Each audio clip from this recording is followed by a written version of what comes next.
Welcome to Quills and Cloaks, a writing and fandom podcast, delving into the world of fandom discussions, author writing tips, and of course, all things Harry Potter. I'm Christy J. Whitney, and I will be your host and your professor. So unroll those parchments because class is in session.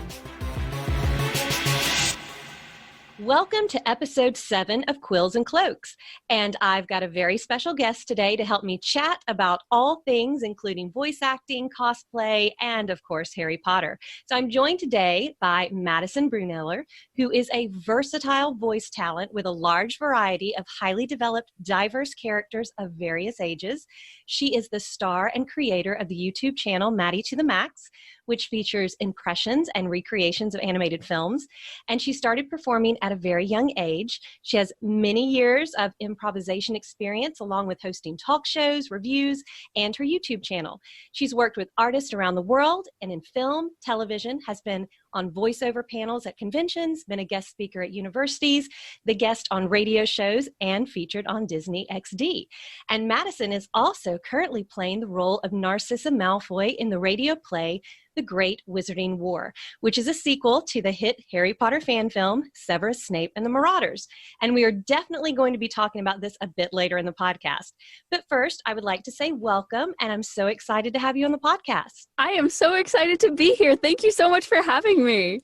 Now, before we begin, and may I call you Maddie? Absolutely.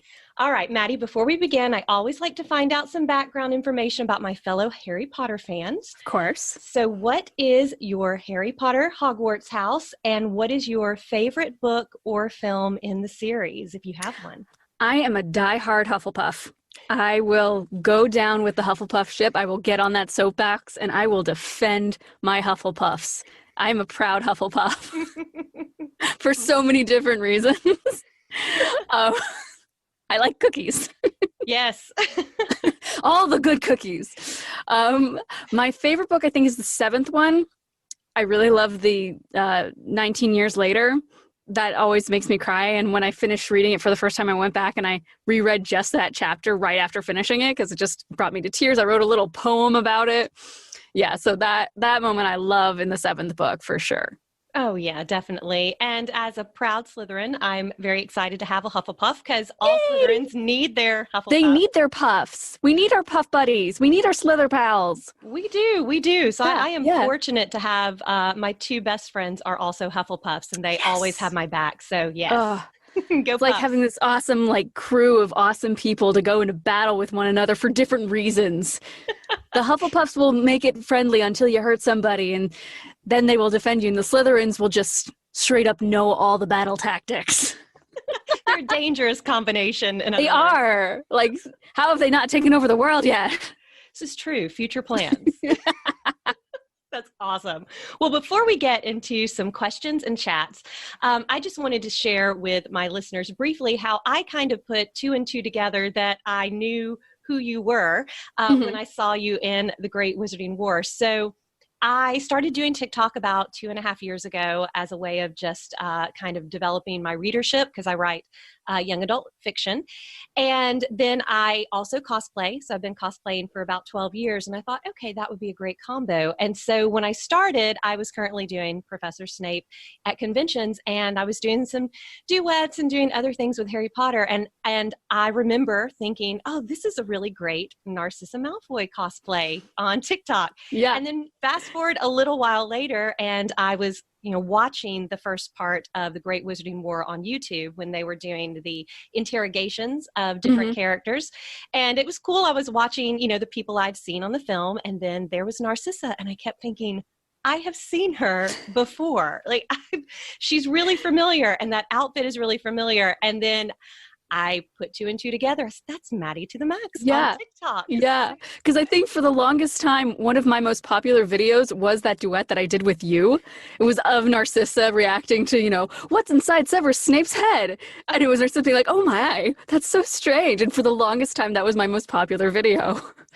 So when you reached out to me and you said, oh, I did the Severus Snape, I looked it up and was like, oh, yes, I know her. I've seen so many of her videos. Yes, absolutely. Well, I'm so glad we had that weird little TikTok connection. I love it. I love the TikTok community. The Harry Potter TikTok community is the best. They really are. And Mhm. it's been one of the reasons that I started this podcast is just, you know, you go on do lives and people ask you questions and you always feel like you never get a chance to answer everything totally. Mhm. So I thought, okay, I'll do this podcast. And then Yeah. started to see there's a great number of people who weren't familiar with Severus Snape and the Marauders and the Great Wizarding War. Which is such a travesty. It is such a Everyone should know travesty. it. Everyone. So Everyone needs to know it. yeah, so that's what I'm doing. It's like point more people towards these two great works. So, Yes. so I love it. speaking, I guess since we're talking about TikTok and your cosplays Mhm. are amazing, by the Thank way. you. But how long have you been, you know, cosplaying either just as a hobby or at conventions? What got you into kind of the cosplay community? Cosplaying at conventions. I've been dressing up in costumes since I was very, very little. Like I grew up with a costume box, changed my outfit 5,000 times a day because I could. All those different things, like would go to school and halfway through school, I would apparently change my outfit into something completely different. So those sort of things were already happening. And then I had a friend who told me about an anime expo and how people dressed up as characters. And I was like, wait, other people are doing this? Other people outside of my house are doing this? Well, I have to go, obviously. And I patchworked together a cosplay of Envy from Full Metal Alchemist, the anime. Mm-hmm. Hair was super long at the time, so I was just like, yeah, long hair, it's the same thing. Oh my gosh, I look back on it, I'm like, this was such a bad cosplay, but it was my first cosplay, so I'm so proud of it. And I've just kind of been upgrading and continuing to make things and do things. And definitely the TikTok community has helped with that because it's really been like, here's another outlet besides just conventions to show off these cosplays. And I'm working on a cosplay right now that I'm like, I have nowhere to show this to except TikTok. This is great. And certainly the OC community, the original characters cosplay stuff that happens on TikTok. Oh, I love that. The Hogwarts professors on TikTok is such a loving, kind, supportive, creative community that it's just like, here's this idea and here's this idea. Here, well, let's work together here and make this happen here. Great. And just keep going and keep creating. And they're so nice. And it's such a wonderful outlet for someone as weird as me to be like, here's these other people that understand how weird I am and embrace it. And I'm like, thank you for being there and seeing my weirdness and liking it. Yeah, I totally agree that it gave another outlet besides just the few conventions I'm able to afford to get to. And I remember when I started, my first cosplay was, well, I did Jack Sparrow for a side thing. But to a convention, I was Nightcrawler from the like early 2000s X-Men Evolution cartoon. Oh, yeah. I look back and I didn't know what I was doing with wigs and it was so horrible. But at the same time, I was proud because, you know, that was the first time I went out and said, okay, I'm going to do this thing. Yeah. And it's really fun to now look back and be like, here's my first cosplay and here's my most recent cosplay. I have evolved. I have come a long way. I learned how to use body paint. I know it's sort of just even on TikTok, just looking at past professor things from doing it 2.5 years, I think, ooh, on my earlier ones, but I don't take them down because it's kind of nice to see how it's a time capsule. It is. Yeah, it's really good. And I like seeing it because then other people can look back on it and be like, oh, this is where they started. I can then also evolve, or seeing how other people do different techniques to make really cool things. Like, oh, that's a great idea. I never thought of that. I love how supportive it all is, because it's like, here's how I do my lighting setup to make it look as good as I do. It's really not that expensive. Here's how I do this special effect, or here's how I do this thing. It's really easy. You guys can do it too. I love that. It is so supportive, and I've noticed that even more than conventions, and conventions are always supportive, but when you find yourself in a group of everyone that is cosplaying the same character, just the support in TikTok and the variations of the same character always just absolutely, I mean, just for Narcissa, there are just dozens of different varieties, and each one is good and different in different ways. And same for, Professor Snape. So it's been fun. And I agree. It's a nice little way, especially now where we are in society and not having conventions. Try not to be sad. I know. I'm fine. I'm really fine. It's okay. I am. Our favorite one, Dragon Con, is the one I always go to. And of course, we sadly weren't there this past weekend. Yeah. Mm. I know. Moment of silence. Moment of silence for all the cons missed.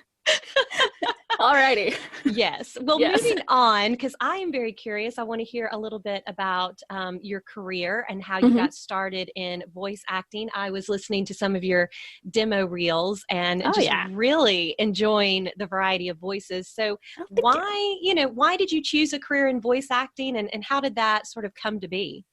I'm always, like I said, I've been doing costumes and making characters since I was uber little. And then I was like, I'm want to be an actress. I want to be an on-screen actress. I'm a character actress. I'm really weird. And I'm not the, I'm the ingenue. Let me, just stand here and look pretty. I'm not going to do that. It's not going to happen. I can't do that. For many reasons, I just exude too much weirdness, but apparently not enough weirdness for casting agents to actually see that through my headshot. So I started doing my own sketches on my YouTube channel of all these very different characters and filming and editing it to make it look like I'm talking to one another when it's all just me. And then one week I didn't have an idea for a skit. I was like, I'm not coming up with anything. I don't know what to do. So I did here's just a bunch of random impressions I can do. Everything from Daleks from Doctor Who to Scuttle from Little Mermaid to all the characters in Orphan Black, which is like everything in between. Like it didn't fit into a box. But I did here's a bunch of impressions I can do. And a voice actor friend of mine saw it and was like, wow, I love this. I got to send this to the director for a film I'm cast in right now, an animated film. And he sent it to the director, and the director was like, wow, she has range. Let's bring her in for an audition. I ended up booking 2 characters in that film. And it was like, oh, yes, this is so good. I love this. Being in the sound booth for the first time was the most natural, comfortable, easy thing for me to do. Like I'd been doing it for years. And it was just like, this is it.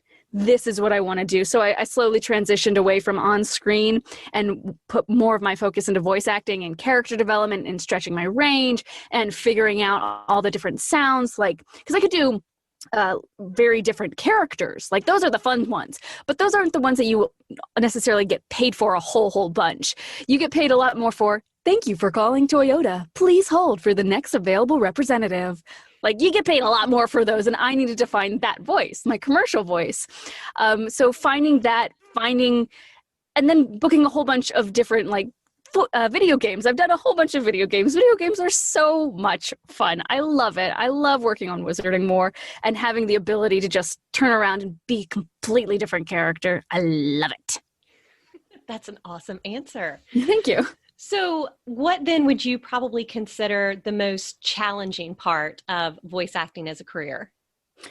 The number of auditions you have to put in. Because I put in somewhere between 15 to 20 auditions a day. And you have to be putting it in there. It's a numbers game. I mean, most of the things in the industry are a numbers game. It's the number of people that you can get to see this thing before you send it to 50 people and one person will finally say yes. So if you're only sending it to 2 people, no one's really going to say yes. Right. Those kind of things.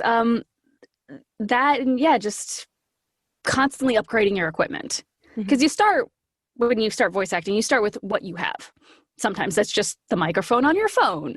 And then you slowly upgrade as you can. You don't upgrade immediately to the giant sound booth with the big expensive equipment and the sound processor. You don't immediately start with that. You start with like a Yeti. You start with a snowball. And as you're starting to make money, then you start to invest in yourself as you're making enough to invest in. You don't go break the bank right off the bat. Now, was this something that you had formal training in, or did you train yourself, or a little bit of both? I did get formal training. Like I said, a lot of it was for the commercial sound because that was really hard for me to find. And then my YouTube channel, constantly doing different impressions, trying different things. That allowed me to find where my range was and how to support myself and vocally, and how to sustain a voice for a long amount of time. Right. That would have to be a challenge. I'm sure. Awesome. I definitely did an audition once that was like, I really hope I don't book this because if I book this, I'm going to destroy my voice. This is a series and I can't talk like this the entire time. I'm going to die.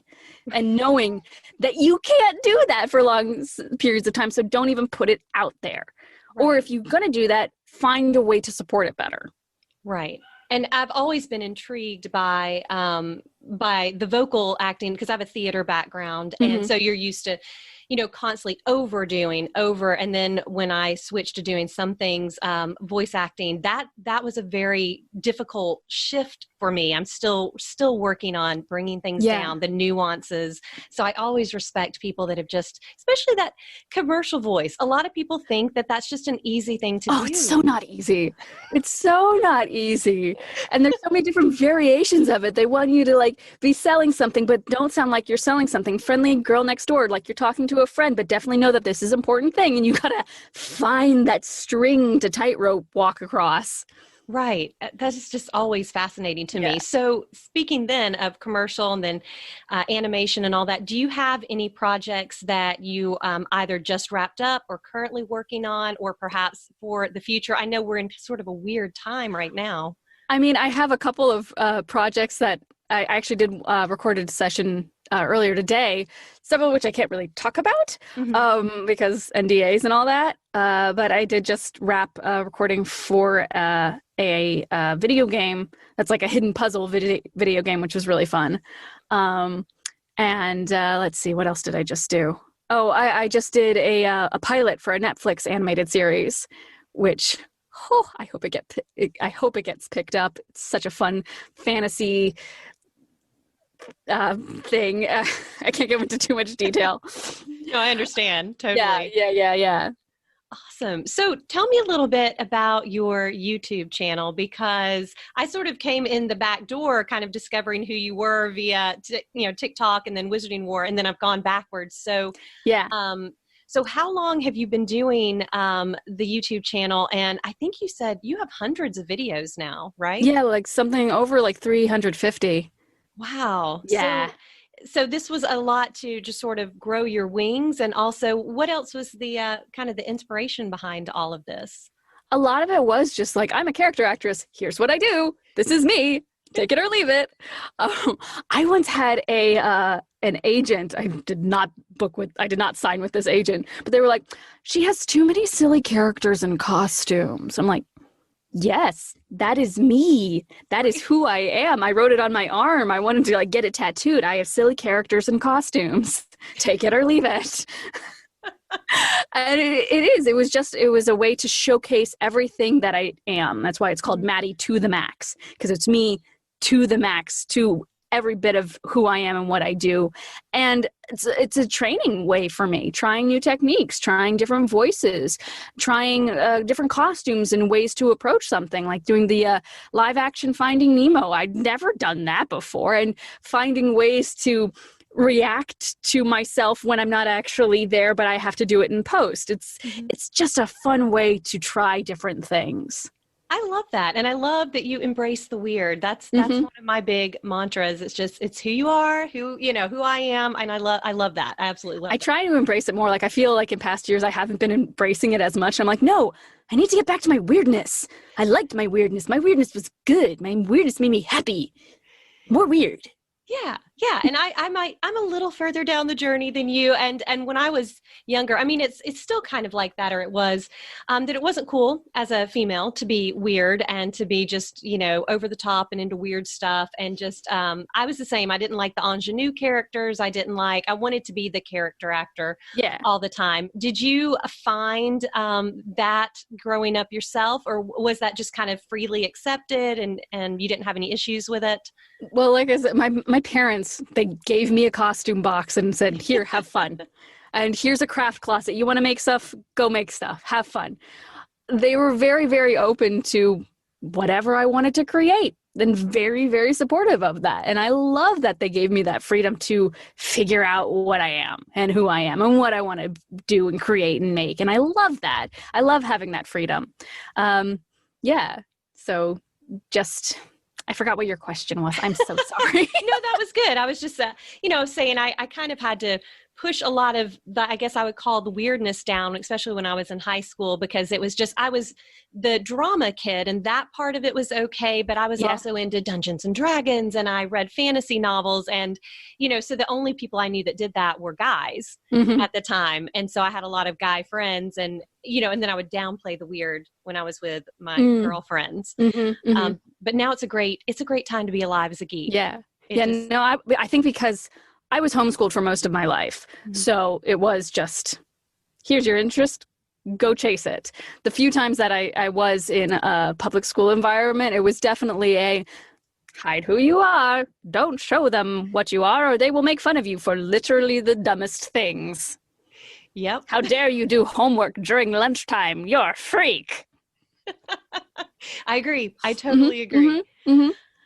So, okay, so you're talking about, you know, your creativity and definitely it's Maddie to the max. I think from what I've seen, it's 100% everything that you do. So tell me a little bit about kind of the creative, the shop side. You've got t-shirts and other things. So what have you got going? I have several lines of t-shirts that I'm working on right now. I got a Harry Potter Hogwarts House t-shirt line that is, I'm not flirting, I'm a Hufflepuff. You can't prove it, I'm a Slytherin. It was my idea, I'm a Ravenclaw. And I am yelling, I'm a Gryffindor. Which I love. It mainly started because I always wanted the t-shirt that said, I'm not flirting, I'm a Hufflepuff, because I'm a Hufflepuff and I'm nice and I'm just nice to everyone. Everyone thinks I'm flirting. So I'm like, no, I'm a good puff. I'm a good Hufflepuff. So I really wanted that t-shirt and I never saw it anywhere. So I was like, you know what, I'm just going to make it. Oh, you know what? I should also do the other houses. I should also incorporate this into the other houses. And that was a really big success. And a lot of people really, really like the I am yelling, I'm a Gryffindor, and the I'm not flirting, I'm a Hufflepuff. Very big. They like those. So I was like, let me do some more stuff with like Dungeons and Dragons classes. You know, the I can make my own friends. I'm a necromancer. Or I am flirting. I'm a bard. Or I did seduce the dragon. I'm a bard. And with all the classes. And I want to keep expanding that and making more of those. And you can get those at teesprings.com/stores/Maddie to the max. Awesome. I'm definitely going to have to order a couple of the Hufflepuff shirts for my friends because that is exactly, they are just nice to everyone. And I'm in the back making nasty faces. So, you know, yes, I will definitely be ordering some of those. Those are great. Yes, absolutely. Well, speaking then of Hogwarts houses, I'm just segueing as we go along. So moving sort of into the Harry Potter world before we hit kind of the fan films, it's obvious that we're both Harry Potter fans. Do you have a favorite or maybe more than one favorite character in the series? I think Neville. I love Neville, especially in the 7th book. He just comes into his own completely and you really see, oh yeah, he is a Gryffindor. Absolutely. And honestly, I think the one thing that the movies did better than the books was the fact that they put Luna and Neville together. Yes. Because in the books, they don't end up together. And I always thought since book 5, I was like, Neville and Luna should be together. They obviously, yes. And then they didn't do that in the books, but then they did it in the movies. And I was like, okay, movies, you got a point there. 1 point for you. Good job. You did justice to my boy Neville. Well done. But you also took out the fact that he was potentially also the chosen one. So yeah. I know. I know. For every good thing, it's kind of then there's a little takeaway. Back and forth. Aw. Yeah. I love my Neville. Great. Yes. Neville's fabulous. I love Neville. He's got a great character arc, and I'm with you. I love him and Luna together. I would love even like a short story that is just about that 7th year from Luna, Ginny, and Neville's point of view with the Silver Trio. I would love to read that so much.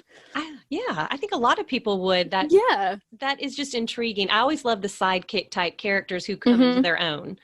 So. Mainly because I feel like I'm always playing the sidekick, so I relate to them a lot. Because they're the quirky ones. Yes. I know. I get you. I feel the same way. Yep. Well, Harry Potter has so many, fan fictions, all these wonderful things, and of course, I'm a huge fan of Severus Snape and the Marauders. It's hands down, I think, my Mhm. favorite of any of the incarnation, and Absolutely. I think a lot of it for me comes from the fact that it just gives a clearer perspective of the Marauders and Snape, and no one is painted as the absolute good guy Mhm. or the bad guy, which was something I always try in my literature classes to teach my students, just the depth of characterization. Yeah. And being a Snape fan, as Snape is my favorite character, I think it really helped explain a little bit more that intense hatred and where that came from, Yeah. and all of that. So what was Justin it did when such a good job of writing those characters. And then, he oh did? my God, Garrett and Mick doing such an amazing job acting them. Oh God, they're all so talented. I think perfectly cast. I told Justin that Yeah. it's now when I go back or reread something Marauders or something, and the younger versions, that's who I see Yes. in those roles. So I think that's kudos to him and to them Mm-hmm. Mm-hmm. for that amazing job. But what was it that struck you most about that fan film and the story? I was actually one of the Kickstarter backers. Awesome. Yeah, and I had heard about it. Long story short, I'd heard about it from Justin's brother. We randomly struck up a conversation. And he told me about it, and I looked it up on my phone. I was like, "Oh my gosh, this is amazing! Yes, it's the creativity, it's the nerdiness, but with passion, and not just we're just gonna make a thing." It was like, no, we are making something of great value. And I remember seeing that. I was like, "Oh my gosh, I want to be a part of this. I want to audition for this. It's already been cast. Dang it." Well, here, let me give them money. It's fine. I want to see this happen. It needs to happen. And then the 2-year journey that happened from filming it to getting it out to everything that happened with that, that because I was then with the Kickstarter backers, I then got invited to the premiere. And I was like, yes, this is awesome. And then I met the cast, and I met Justin, and I met everybody involved with it, and I did some interviews, and I was like, yay, this is wonderful. And then I was following along when Justin started talking about maybe doing the audio drama series. Mhm. And I was, oh, yes, that would be great. And then I saw the casting notices start to come up, and they weren't labeled as Wizarding War. They didn't say what they were, but the description of it, I was like, I know this. I know exactly what this is. So I think I did the first round of casting. I auditioned for like 6 characters. And I was like, here, I just want to be able to audition. And I was so excited that I finally was able to audition and get it in front of them. And I was so happy with that. And I didn't book any of those characters, but I was just like, yes, I did it. I'm so proud of myself. I was able to put in that audition that I originally wanted to audition for. I'm so glad. And then there was a second round of casting, and Narcissa came up. And I was like, oh, Narcissa. Oh, she's so fascinating. I love how fascinating Narcissa is. I can deep dive into her mentality and who she is. And she's such a little character, but to me, she's huge. Mhm. She's so important. So I love the fact that I was able to put that in and just like have fun with it. Oh my gosh. And the guy that plays Lucius opposite me, his voice is so buttery as Lucius. I can't even. It's so much fun to play Lucius and Narcissa together. I love it. I love it. Yeah, he does have a great voice, and the two of you work really well off each other. Yeah. I've really enjoyed it. So tell me then, since you're talking about deep diving, and Narcissa is great. She's got a small role, but there's so much meat there. So how did you approach Narcissa? Like, what was your thought process in creating the character? Did you get a lot of, direction from Justin, or did he let you kind of delve into your own version? How did that go? A little bit of both. I mean, for me, it was like, okay, her most pivotal moment in the entire series is when she tells Voldemort that Harry isn't dead. Mm-hmm. Or when she tells him that Harry is dead. Right. And that is so pivotal because at this point, she is terrified of Voldemort. She's trying to survive. She's trying to have her family survive. And she is terrified that this man is going to kill her and her family. But she is willing to lie to him in order for the possibility of saving her son. And she lies to this man that she's terrified of. And that is so important to me because it was like, Narcissa loves Draco more than anything else. She gives Draco her wand. Nobody else in this series willingly gives somebody else their wand. Lucius has to be forced to give Voldemort his wand, and it doesn't work. Narcissa willingly gives Draco her wand. And that is a big deal. That's like giving someone your arm. Like, here, take my arm. I love you so much. You can have my kidney. You know, and so it was very interesting to me to be like, okay, at this point in her life, at the end of the series, she loves Draco more than anything. And she's willing to sacrifice everything to save Draco. So to rewind the clock about 25 years before she's a mother, it was like, okay, so what is it that she actually wants? Because at that point, at the end of the series, she has something she cannot lose that cannot be replaced. So at this point, younger Narcissa, there is nothing in her life that she cannot replace. She loves Lucius, but if something happened to him, she could always find another rich, pureblood wizard to marry and get her money back, to get her status back. She can fight and claw and get that wealth and status that she wants if she loses it all. There's nothing that is irreplaceable to her at that point in her life. Mm-hmm. So to then play that throughout the series and see her kind of come to the realization of, oh, there might be some things that I can't actually replace. So that was really fun for me to play this younger version of Narcissa and play the true Slytherin of ambition and trying to get to the top and doing whatever it takes to get to the top, aligning yourself with a genocidal maniac. Why would she do that? Why would she feel like that was okay? Well, because most of the people that she went to school with also are aligned with this person, and they must have a good reason to do it. And there's a part of her that I think believes that he will win, that Voldemort will win. And she wants to be aligned with the winning side. Mm-hmm. So she doesn't know yet to be afraid of him, because she's just like, no, I'm backing the winning pony. That's what's happening. Oh, wait, this is actually dangerous. Okay, let's just back off a little bit and just let some other people maybe take the heat. And, oh, we didn't mean to. You know what? We'll, turn over the names of everyone else that, wasn't friends with us. It's fine. Just keep us out of line of fire. It's fine. That part of her, I love playing. I love playing this gray character. Mm-hmm. Yeah, and it was good to see more of Narcissa playing that Slytherin, the cunning, the manipulative, mm-hmm. and in many ways steering the ship when it comes to her and Lucius. Oh, she totally wears the pants in that family.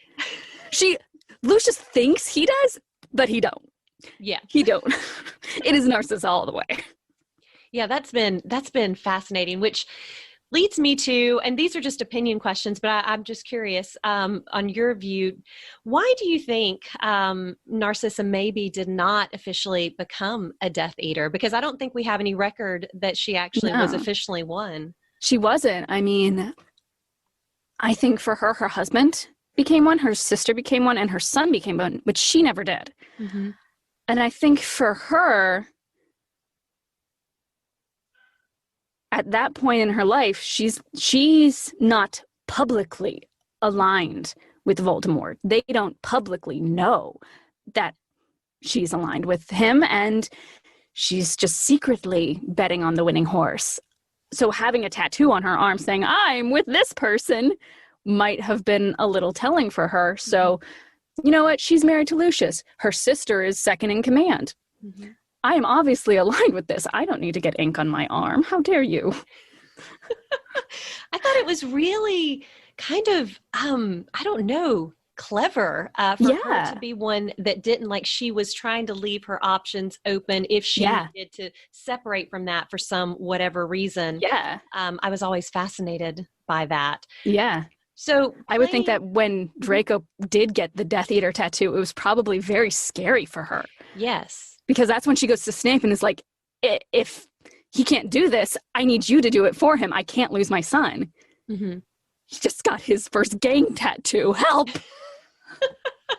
And she's got really interesting relationships with both her sister and then also Snape that always fascinated me, delving somewhat into what was her relationship with Severus like through school and then after graduation and as they're, becoming open followers of Voldemort, because obviously it's very long and lasting for her to go to him. Yeah.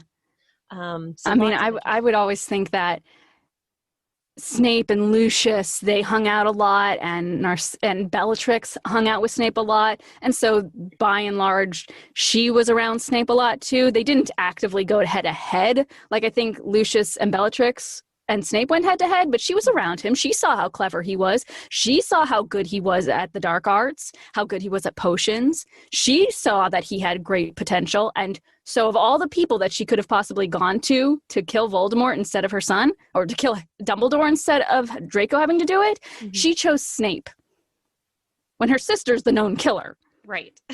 So she chose, no, I can rely on Snape to do this. He's smart enough to do it. Yeah, yeah.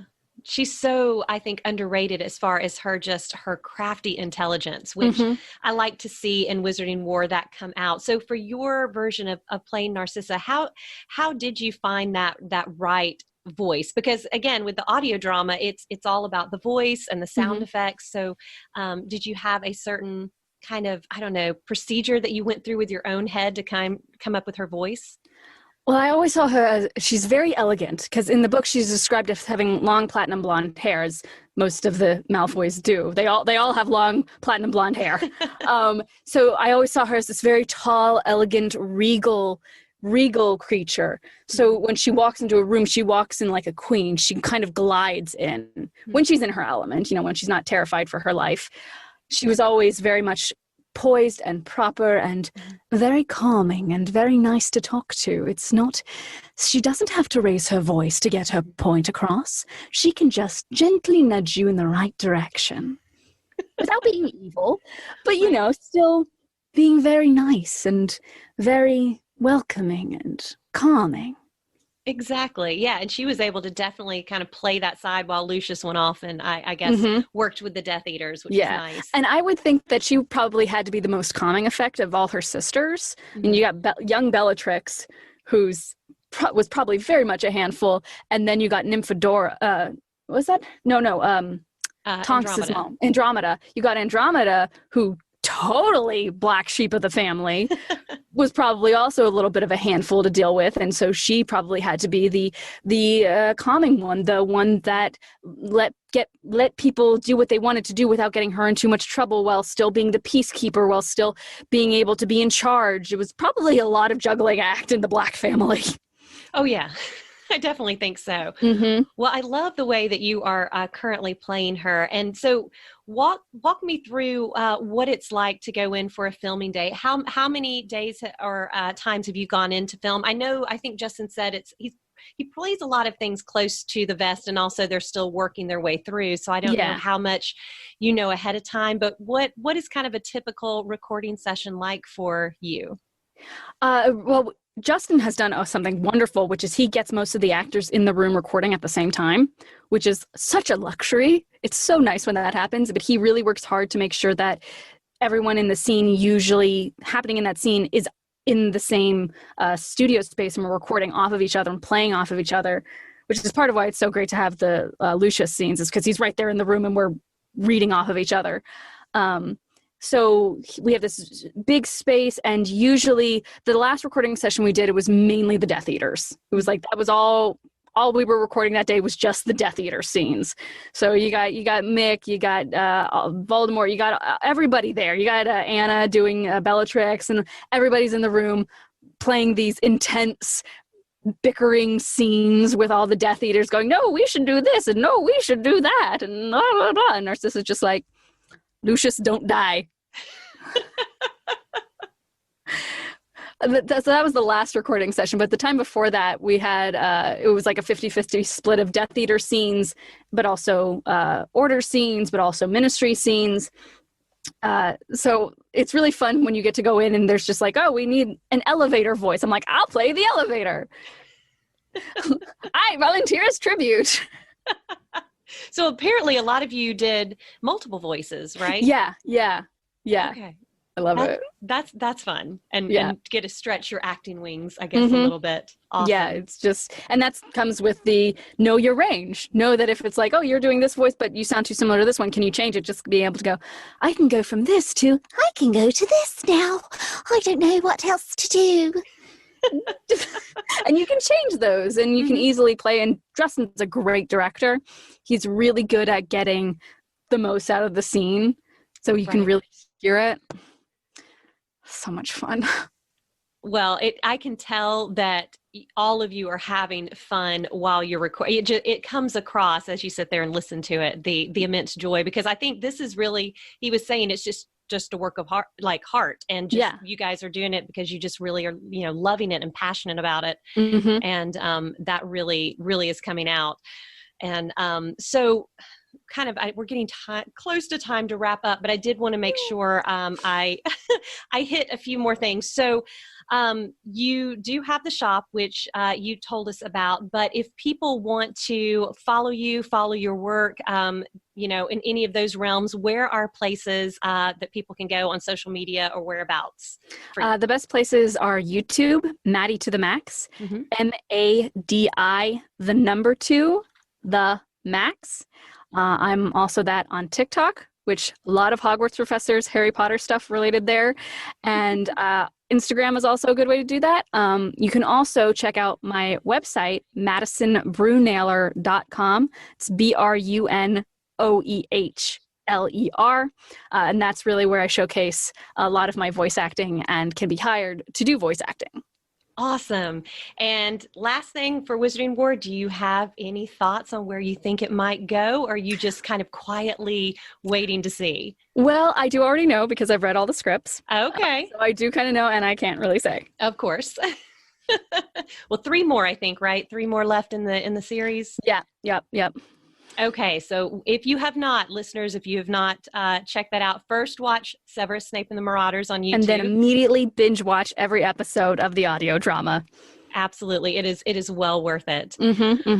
Well, thank you so much, Maddie, for joining me. This was fantastic, and you were a lot of fun. Thank you. Thank you for reaching out to me. I had an absolute blast talking to you. I want to do it again.